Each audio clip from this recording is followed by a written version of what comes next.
একবার ঘাসের মাঠে, একবার টার্ফে, একবার আলোতে, আরেকবার অন্ধকারে।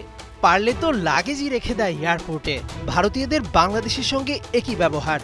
অপেশাদারিত্বের চরম সীমা যেন হিংসায় অতিক্রম করেছে, কেননা ওদের যে নেই একজন হামজা চৌধুরী।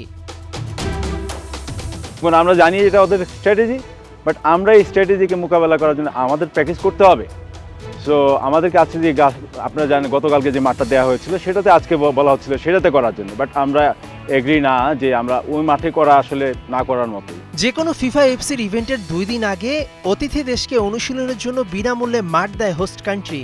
এটা যেহেতু বাংলাদেশের ফুটবলের পালাবদলের ম্যাচ, হামজার ইনক্লুশন, ভারতের চেয়ে এগিয়ে যাওয়া, নানা কারণে গুরুত্বের ম্যাচ, তাই ম্যাচ শুরুর 4 দিন আগেই শিলংয়ে পৌঁছে বাংলাদেশ জাতীয় ফুটবল দল। সেই লক্ষ্যেই মাঠ ভাড়া করে 2 দিন অনুশীলন চালাতে হয়েছে টিম ম্যানেজমেন্টের। কিন্তু বিগ ম্যাচের অন্তত মাসখানেক আগে গিয়ে বাফুফের প্রতিনিধি দল ভালো মাঠ ভাড়া করে রাখতে পারত নাকি? সেই প্রশ্ন ঘুরে ফিরে আসছে বারবার। তবে এসব পাশ কাটিয়ে একবার ভাবুন, ভারত যদি বাংলাদেশে আসতো, অনুশীলনের জন্য মাঠ চাইতো, তাহলে কি বাংলাদেশ টাকা নিত? নিশ্চয়ই না। অথচ দাতারাই বলে অতিথি নারায়ণ, আর এই হলো তার নমুনা।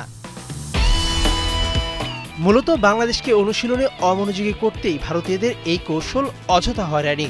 বন্ধুরূপী ভারতের এই ডাবল স্ট্যান্ডার্ড নতুন কি?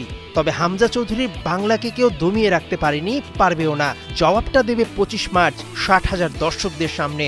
শুধু নয় হামজারা, দিবে গোটা বাংলা।